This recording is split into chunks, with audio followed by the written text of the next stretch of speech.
Comment concilier le développement urbain et la présence de la nature au cœur des villes? Le programme de recherche HESSO Nature et Ville explore de nombreuses pistes pour comprendre ces interactions. En 2020, la population suisse comptera presque 9 millions d'habitants, dont 75% vivront dans les villes. Donc, comment intégrer cette nature pour offrir une meilleure qualité de vie aux citadins, pour permettre de conserver aussi les ressources, telles les ressources de biodiversité, de sol et d'eau? Comment réfléchir ces villes pour que demain, en fait, la qualité de vie des citadins soit meilleure? Un des objectifs du programme est de gérer et conserver la biodiversité en milieu urbain. Et comment, par la suite, planifier des aménagements urbains pour favoriser cette biodiversité? Dans le canton de Genève, les chercheurs étudient justement l'efficacité des surfaces végétalisées sur les toits des immeubles.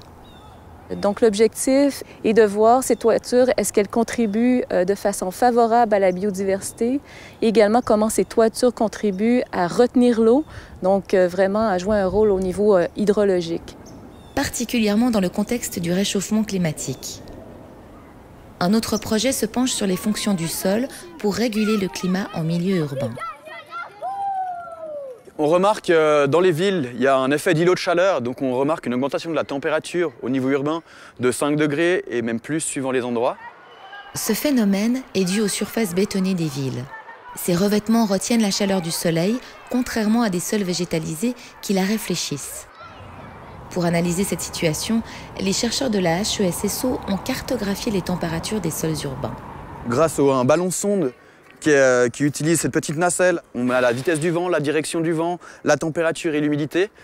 Grâce au ballon, on va pouvoir comprendre comment la température peut varier en fonction du revêtement du sol, notamment des parcs.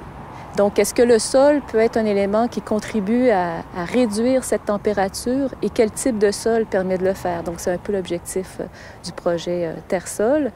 Un autre axe concerne l'architecture et la planification des villes, plus particulièrement les espaces de transition entre l'habitat et la nature. Comment intégrer la nature en développant ces nouveaux quartiers, ces milieux urbains?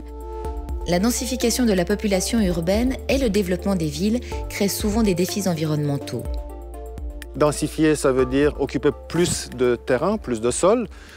Plus de sol bâti signifie moins d'espace pour la nature. On voit d'ailleurs, juste derrière nous, un ensemble de logements récemment construits, juste à côté d'un terrain qui est encore naturel. On a ici face à face deux situations qui sont contraires, qui s'opposent. Et c'est le thème de notre projet de recherche, c'est la cohabitation entre homme et nature, la transition entre habitat et nature qui peut assurer cette qualité qu'on recherche tout en répondant aux enjeux de la densification. Au final, il s'agit d'aider la population urbaine à bénéficier des avantages de la ville, logement, travail, mobilité, tout en jouissant de la nature. La question est d'autant plus urgente qu'il ne suffit plus de préserver la nature, mais d'identifier les besoins des habitants pour réintroduire cette nature dans la ville. L'une des principales forces de ce programme, c'est que les projets qui sont réalisés sur le terrain, en collaboration avec les communes, les cantons, les administrations, en fait les acteurs de cette nature en ville. Et aussi, ça permet de fédérer un grand nombre de chercheurs pour traiter un ensemble de questions par rapport à cette nature en ville.